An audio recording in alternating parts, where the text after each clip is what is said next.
Notre Bible au livre de Lévitique, Lévitique 6, Lévitique chapitre 6, loi des sacrifices, loi des sacrifices.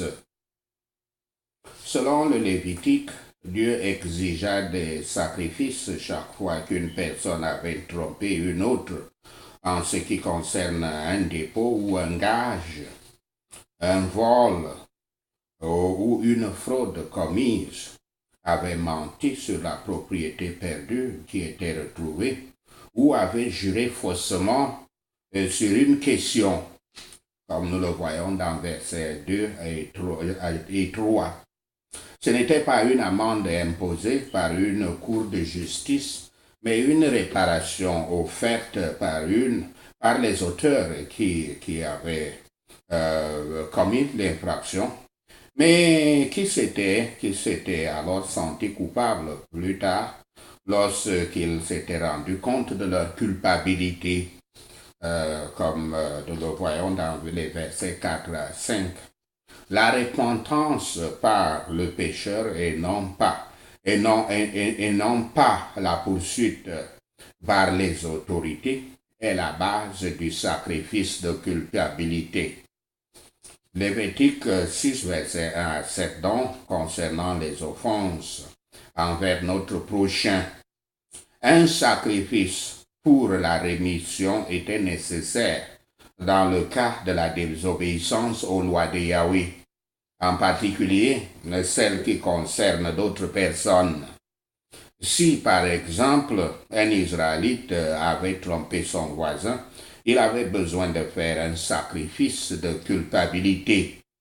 Il en va de même pour un certain nombre de péchés qui avaient blessé les autres. Un péché contre toute la communauté, c'est finalement contre Dieu.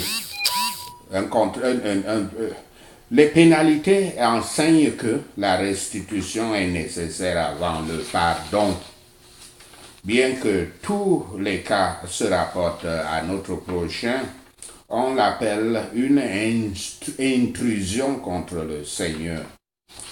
Bien que la personne blessée soit méchante ou même méprisable, la blessure reflète ce Dieu qui a fait l'amour d'aimer son prochain à côté de l'amour lui-même.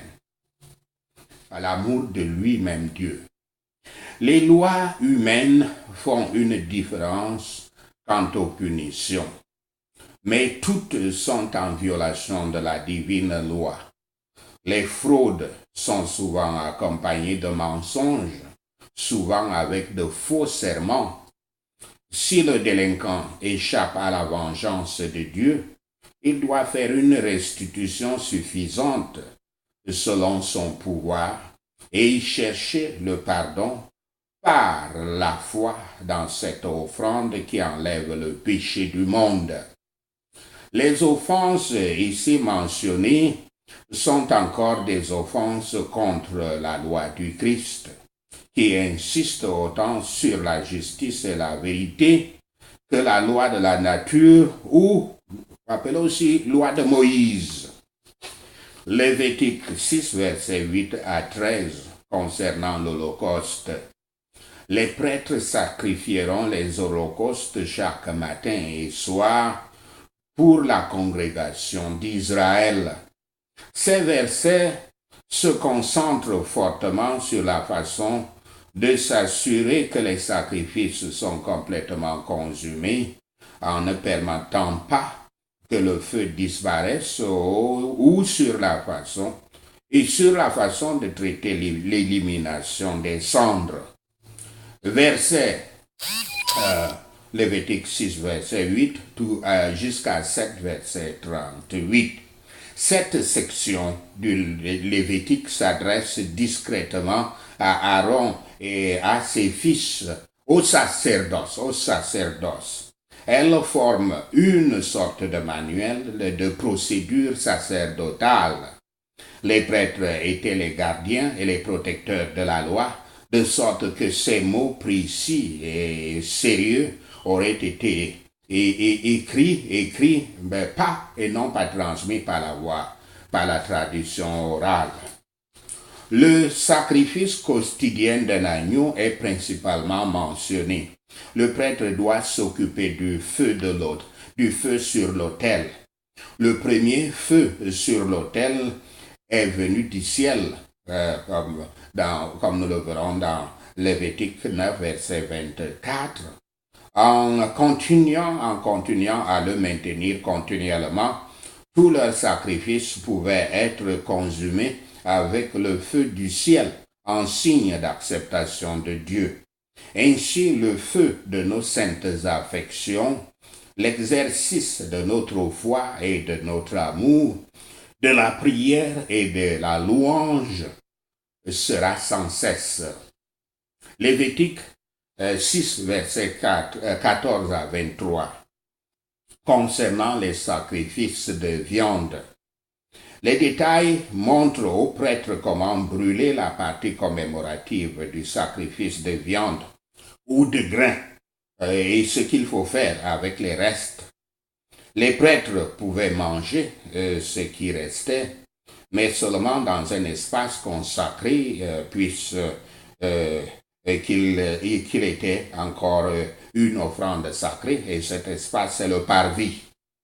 Les détails apparemment ennuyeux garantissent que les prêtres soient obéissants à Yahweh plutôt que de suivre leur propre chemin. La loi des holocaustes met en une grande attention aux prêtres et au travail. La chair était entièrement brûlée, la viande était entièrement brûlée et les prêtres n'avaient que la peau. Mais la plupart du sacrifice de viande était leur appartenait. C'est la volonté de Dieu que ses ministres soient dotés de ce qui est nécessaire. Lévitique 6, versets 24 à 30, concernant l'offrande du péché. Le sacrifice du péché, faut-il l'appeler le sacrifice du péché. Ces règles supplémentaires concernent la sainteté. Le tabernacle est un lieu saint, car la présence de Dieu y habite et l'offrande pour le péché est un rituel sérieux et sacré que les prêtres ne doivent pas prendre à la légère.